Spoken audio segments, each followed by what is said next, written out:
Hey guys, welcome back to the channel. Today we are back here playing some Destiny, and you guys might think that this setup looks a little familiar to you, and you may be right. If you guys watched my channel about a year ago, I stopped a series on my channel called Xur Day. Basically, every Friday that Xur came, I did a video on his exotic loot and his inventory. I showed you guys what he had every single week, and you guys seem to really enjoy it. And the reason why we're doing it here today, guys, is because of Rise of Iron. As you guys know, this is the first time that Xur has actually updated his inventory loot, like the light level and, you know, stuff like that, and just inventory in general, since Taken King. So I stopped it back in Taken King, or like somewhat into Taken King. I didn't really want to post it anymore, and I still don't really want to post it, but again, let me just say, I'm bringing it back, one time only. Hopefully you guys will enjoy. So if you guys come to the Reef, that is where Xur is today.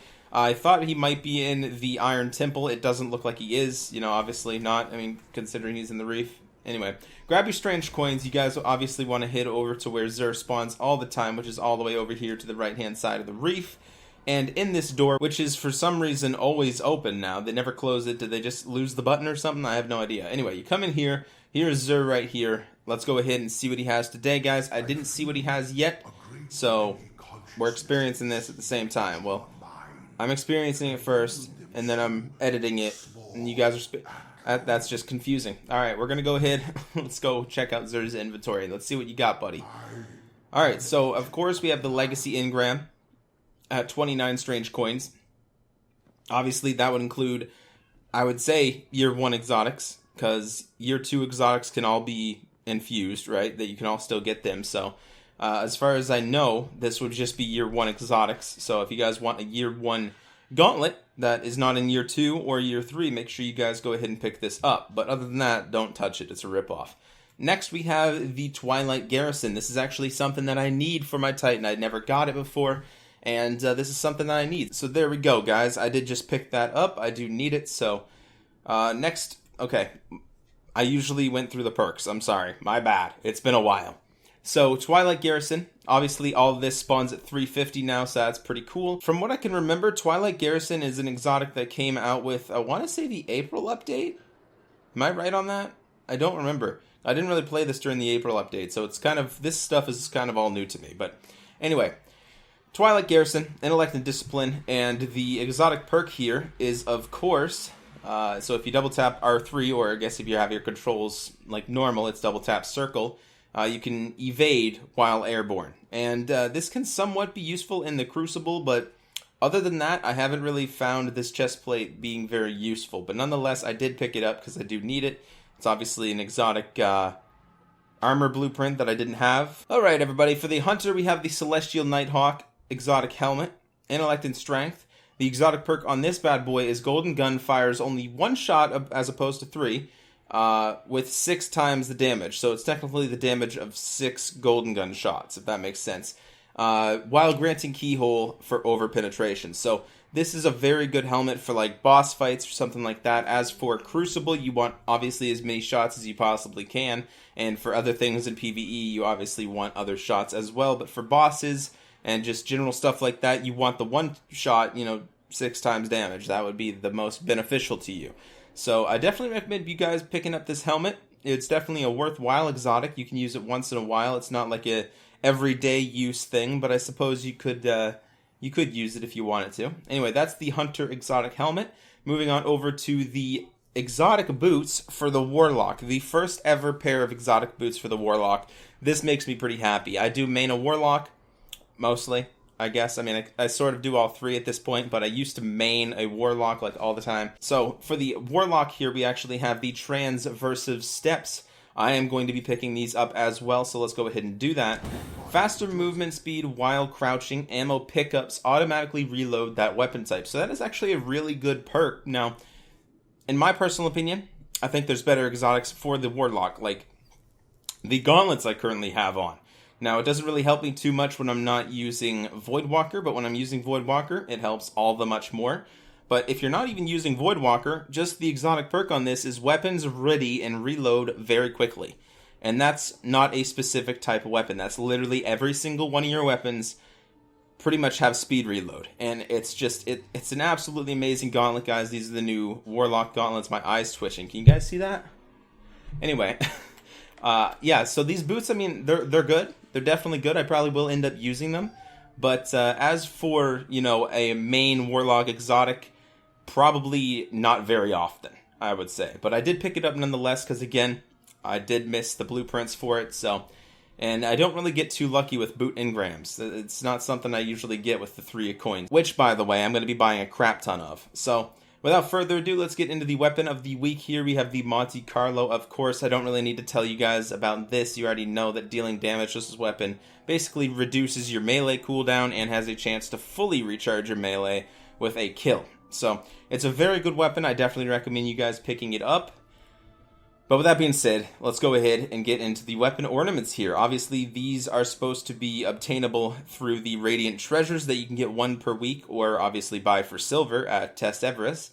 Now, let's go ahead and see what Xur is going to charge for these. How many strange coins, or I wonder what he's going to charge in the first place. First things first, let's go ahead with the first one here. We have Super Spy, which you guys can see is a skin for the Monte Carlo. So he sold the Monte Carlo here, and you guys can immediately pick this up and go ahead and put a skin on it, which would be absolutely incredible. You know what I mean? That's kind of convenient, if you will. And you can obviously buy this for, okay, silver dust, and holy shit! 25 silver dust. I have 1 silver dust. 25? Are you freaking kidding me? Okay. Alright, so essentially, they're asking you to buy the Radiant Treasures and just dismantle a bunch of shit. Meanwhile, you could literally get this one in the Radiant Treasure package. That's ridiculous. 25 silver dust is freaking ridiculous, guys. Now, you get 5 silver dust for dismantling one of these, so I technically could get 5 silver dust right now. That would only bring me up to 10. You know what I mean? This meteorite right here is for the Nemesis Star. Not a big fan of the Nemesis Star, so I wouldn't really mind dismantling it, but that only gives me 5. And that's still nowhere near that. So, in order to buy that this week, I would clearly have to buy some Radiant Treasures and dismantle a bunch of stuff.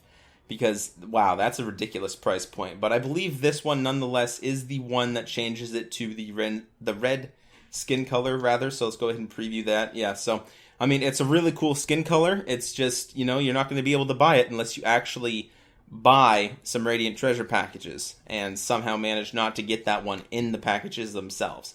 This one right here is for the Kvashtov. Of course, we actually have, I believe this is the green one. I don't have the Kvashtov on me right now. It's in the vault, but it's like a green and orange color. So, I mean, it's definitely nice, but 25 silver dust is a ridiculous price point. I definitely recommend you guys boycotting the shit out of this weapon ornament.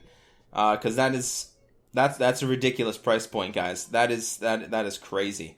Alright, so for curios, of course, we have Plasma Drive, we have Stealth Drive, so you guys really aren't interested in that. We have Heavy Ammo, of course. 1 strange coin for 3 of them. Very good buy. It used to be 5 of them for 1 strange coin. That was an even better buy, but I mean, I guess you could take what you get, right? So I'm going to be going ahead and picking up some 3 coins. Of course, we also have some glass needles here.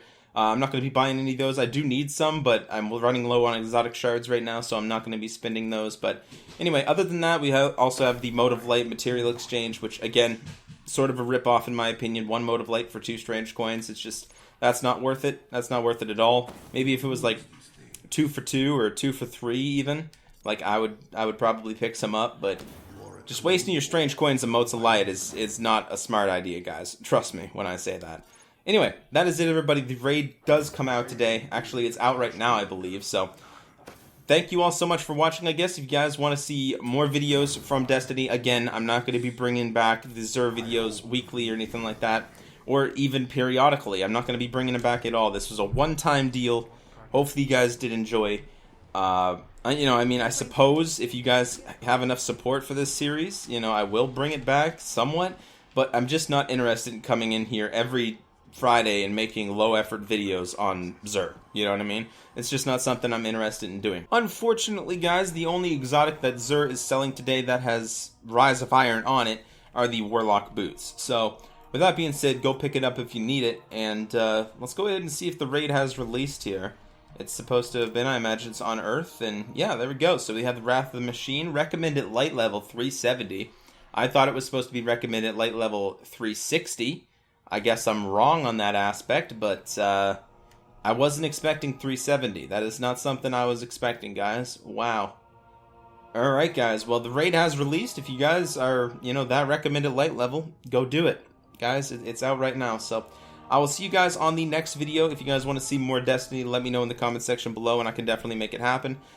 Check you on the next video. I never say that. Take care, everybody. Bye. We're here doing an episode prediction for this week's up-and-coming episode of Fear the Walking Dead, which is Season 2, Episode 13, entitled Date of Death. Now, as always, this will include spoilers from past episodes, or else how would I predict the upcoming episode? You know what I mean? It goes without saying, but anyway.